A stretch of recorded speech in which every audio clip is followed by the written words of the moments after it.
ما ته وی ما ته د مور د مخ یو مثال راکړه چې زه هغې ته ګورم. بچیا دا کعبه او دا د مور مخ الله یو برابر کړي دي. هم بچیا خدای دې غټ سړی کا، خدای دې حج لبوزا، خدای دې عمرې له طالباتو دې میندو ته مه ګورئ. تاسو میندې به اوس راغلي ته کو ډېره عالمه شي که نه، خو د مور دا مخ تاله کعبه ده، د مور مخ سی کوه ښه. تو کو لویه د زمانې محدث شي خو د مور مخ سی کوه ښه. د میندو دې مخونو ته م ګورئ، دا سی کوئ، دا د مور مخ سی کوئ. زه ورته هم بچیا خدای دې غټ سړی کا، خدای دې حج لبوزا، خدای دې عمرې لبوزا، خدای دې د پلار سره بوزا او خدای دې د مور سره. بس چې هلته لاړ شي که نه او د بیت الله طواف وکړي بچیا، لورې خورې چې د بیت الله طواف وکړي اووه چکرې ولګئ نو وبدرېږي. وایي دا کعبه ده، داسې به کعبې ته نیغ نیغ وګوري. دې کعبې ته سړی نیغ کتې هم نشي. ملا علي قاري رحمت الله علیه حج له تللی و، نو طواف یې د چپ طرفه شروع.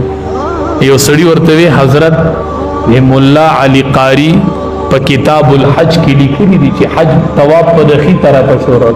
هغه ورته هغه ملا علي قاري زه یم کتاب ما لیکلی دی خو دا د کعبې هیبت دی. اوس چې سړی کعبې ته وګوري نو هر څه ترې خطا شي.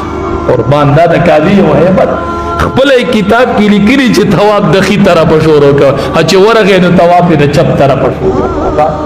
د کعبې یو داسې هیبت دی بچو. خدای درته کعبه وښیه، لونو خویندو خدای درته کعبه وښیه، طالباتو خدای درته کعبه وښیه، معلماتو خدای درته کعبه وښیه. خدای دې مونږ ټولو ته کعبه وښیي د ډېر خیره سره، د ډېر خیره سره، د مقبول سفرو سره دې الله مونږ ته کعبه وښیي. زه ورته وایم لورې خورې بچیا چې هلته کعبه ویني نو تا سره به موري. چې کعبې ته دې وکتل نو بیا به د مور مخ ته وګوري. ودې کتل وی او زه هم بیا یو ځل کعبې ته وګوره، بیا دې وکتل و هم بیا یو ځل د مور مخ ته وګوره. خلک به دې تماشه کوي چې دې خو کعبې ته ګورې، دې په له ګورې.